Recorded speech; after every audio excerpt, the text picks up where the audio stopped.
سلام بر دوستان عزیز، خوش اومدید به این ویدیو. بنده محمد هستم و امروز اومدیم داخل این ویدیو که بپردازیم به خنده‌دارترین و خفن‌ترین لحظات جناب خان. دیگه همتون میدونید که جناب خان یکی از خفن‌ترین عروسکاست که من خودم واقعا به شخص دوستش دارم و اصلا دلیل شخصی نداره. واقعا خیلی جناب خان رو دوست دارم و کلا دوستان لایک، کامنت و سابسکرایب فراموش نشه. دم همتون گرم. بدون هیچ صحبت اضافه بریم سراغ ویدیو. خدایا یا من پولدار بشم یا جناب خان بیاد توی مراسم‌های مذهبی دلقک بازی در بیاره. زنایان یه خیلی باله ایمان آقا شیعیان ترقا تو جمعیت همینجور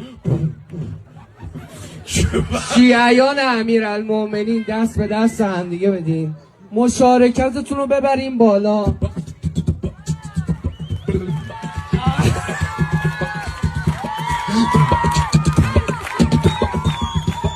جناب خان تریاکی کپی رایت سال 2005 اختراع شد، مردم سال 1326. شماره 7 قرعه کشی شماره 7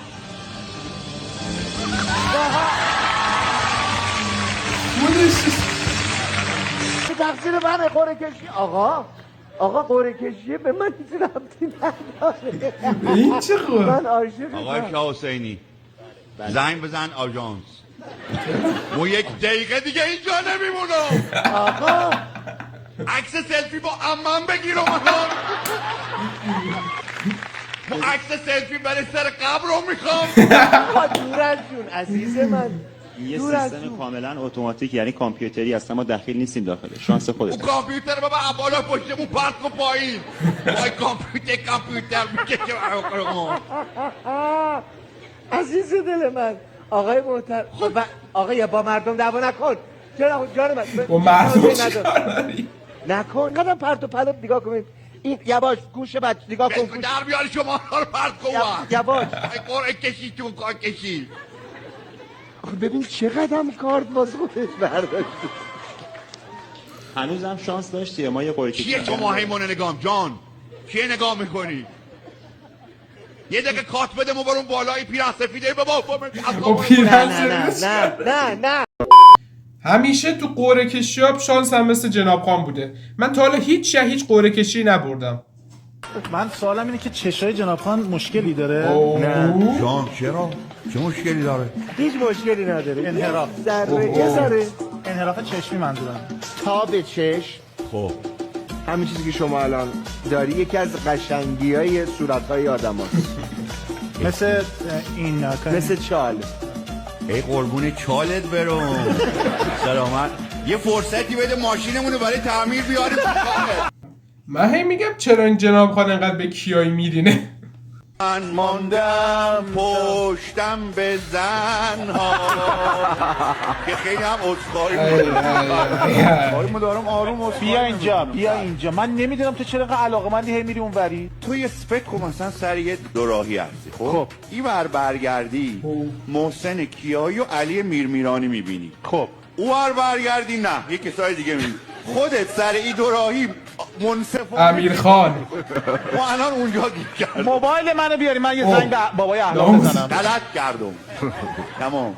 میخوام از کتابایی که خوندین یه خانواده بسازیم. بله. باحال گفت بله.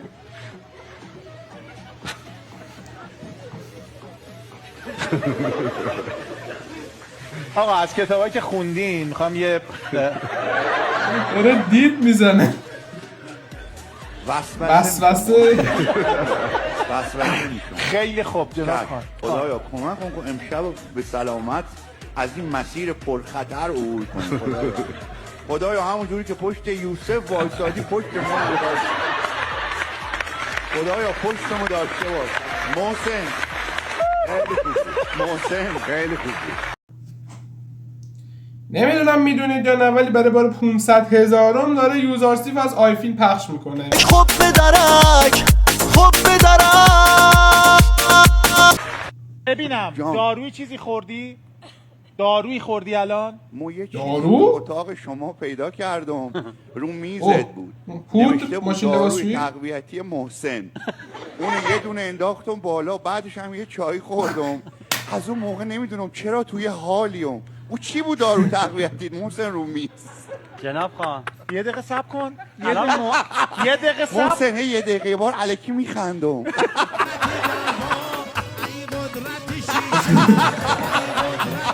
محسن چرا دست و پا دراز شده؟ جناب خان جان بیا اینجا ببینم. حاج آقا تو از اول اینجا بودی؟ اون حاج آقا رو پیدا کرد. وای روی دارم خوشگله فرار کرده ز دستم دوریش برایم مشکله کاشکی پرودنی زولون روی دارم خوشگله فرار کرده ز دستم کاشکی اونو قاچاق کنم متیل پرودنی زولون. چند بسته دار؟ چیکار کردی؟ راستشو بهم میگی؟ هیچی. چرا خیره شدی به یه جایی؟ جناب خان محسن جان به شدت گشنمه. اوه کره کرده. کلو کباب همراته؟ همرامه. گفتم شو همراهت باشه چون به شدت گشنمه محسن جان. به شدت کلو کره، کباب با کره. کره اگه میشه باشه. کره. نبری بفروشی آبرو حیثیتمون میره ها جناب خان. مگه آبرو حیثیت داریم ما؟ حق که اومدم تو برنامه تو آبرو حیثیتمو گذاشتم دم در اومدم توی برنامه مو چیزی برای از دست دادن ندارم. تو هم که حسابت قبلش مشخص بود. بیا ببریم بفروشیم بزنیم به زخمی. یه دست برای موسیقیای آبرومند. الان جناب خان با یه جمله به همه رید، یعنی به حتی به من هم رید که الان دارم اینجا ریاکشن میدم. نمیدونم اون حاج خانومی هم که پشت ما نشسته چرا اینقدر عصبانی از دستم اونور نشسته، اعصابش از دست ما خورد. الان یکم خندید، حالا تا اون هم خندید این محسنه مثلا مثل وحشی‌ها برگشت که مثلا چی؟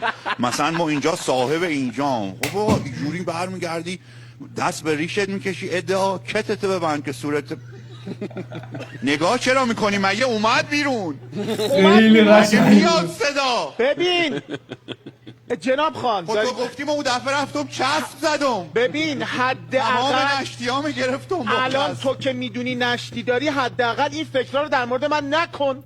آقای نشتی. عطاران یه شبی اومد خونه ما خونمون تو همین اتوبان ارتش بود.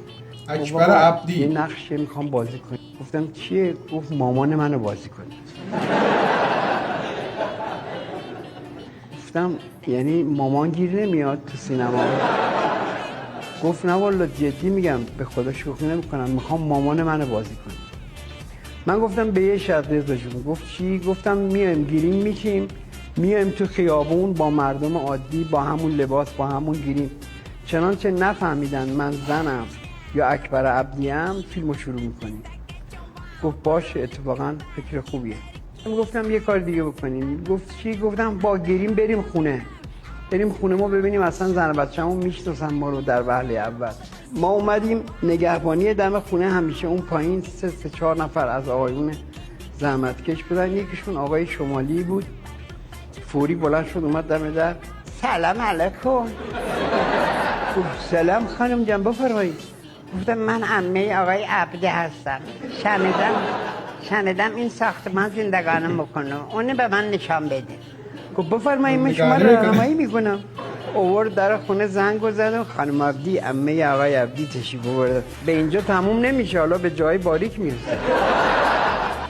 ماجرا تموم این کجا خب. میخواد برسه؟ خواد صبح زن من میاد پایین شیر بگیره از سوپر پایینیه، شمالیه میدوه دنبالش. خانم عبدی شما خبر داری یه 2 سال خانم من فوت کرده؟ میگه خدا بیامرزه. حالا چیکار کنی؟ عمه آقای عبدی مجرد نبود. من فقط میتونم بگم به این پیرمرده کافوری چیزی بدید. جناب خان کمرم درد میکنه امشب. اینا همش خیلی تحصیلات نمیتونم تکون بخورم، خیلی هم یه. نمیتونم خوب بخندم. خیلی که میخندم کمرم میگیره. جب قشنگ ای هیچ برای سیف پیر مردی آقا پدر جان همینجا بشین. تمام تلاشمو کردم که خواست رو اجابت بکنم، یعنی تا اینجا بیام. اصلا نباش، خیلی خوش آمدی پدر جان. خانم دکتر بله اعتیاد ژنیه؟ یعنی ممکنه ژن اعتیاد داشته برای خودم برای که اعتیاد به چی؟ این مهمه. بلند بگم یا یواش نه بگم؟ تو گوش خودم جا بگین، ما بعدن میخوابونم کفایش میزنم که ترک کنم. اعتیاد به چیزهای مختلف، ژنای مختلف این به داره. یه چی دیگه. بله. نه به همون مواد و اینا دارم. بله. این به مواد نی احساسی داره. داره. میشه بعد درمان پذیره؟ ببینید اون وقت ما میگیم که از نظر ژنتیکی احتمال اعتیاد به چه موادی بیشتر وجود داره، با دقت و تلاش بیشتری از اون مواد دوری کنیم. یعنی موادش هم میتونید ما جیبشو بعداً میگردم به شما میگم این چه برو موادی گوشیشو داره. بگرد به نظر. حقیقتا اعتیاد زده به کمرش امروز اگه چیز نگاه کنی. نه کس خاصیه نمیگم، در مورد کلی کی داری دارم. صحبت میکنی؟ ها؟ من نگاه در مورد کی داری صحبت میکنی؟ یکی از رفیقا یکی از یکی از رفیقای دیگم. تو نه، تو که اینجا هم نه. نیست. تو حقیقتش تو ای بابا یه بروک شد. کلی باز اگه شروع بخوای. کردی؟ آبروی من تازه داری میگی ژنتیکه، یعنی خانواده ما همه معتادن؟ این چه حرفیه داری میزنی نه الان دارم آخه؟ میپرسم، علمی دارم میپرسم. زیرش میخاره؟ وای. بخارونم برات؟ نه خودش میخارونه دیگه با میله بافتنی اینجوری بیزنم محمود اه. محمود یه میل بافتنی بیار. نه فروخ هم راست نزدیک میگه. به سره بخارونم برات. اول ولش سال. کن. خبر همراهته؟ تبر دیگه برای چی؟ ها؟ من تبر برای چی باید همراهم یه باشه؟ دقیقه دست این پسرگشیه وا کنم تا اینجا اومد. با تبر راست میگه به خدا. میخاره اعصابمو داره. جدی خورد. نمیخوره اون دست اون زیر؟ میخوره اعصاب تو چرا داره؟ یکی بخاره اعصابم من خورد. اصلا خیلی خود خوب شدم. هر کی بخاره ما رو اعصابم. باشه. الان بگم خیلی خوب کسی تو تماشاگران نخاره. خیلی خوب بخاره رو ما اعصاب خارش. منه. میخاره؟ بذار یه دقیقه ای بکنم زیر بخارونم برات. صبر کن. آخ بهتر شد؟ من جدی رفت مخم، یعنی اینا میذارن نمیخوره اونجا، حسگره از کار میفتن. نمیدونم اگه میدونید تو کامنت ها بنویسید.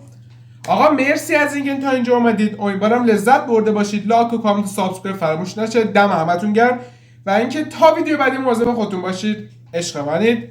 خدایا نگهدار شما.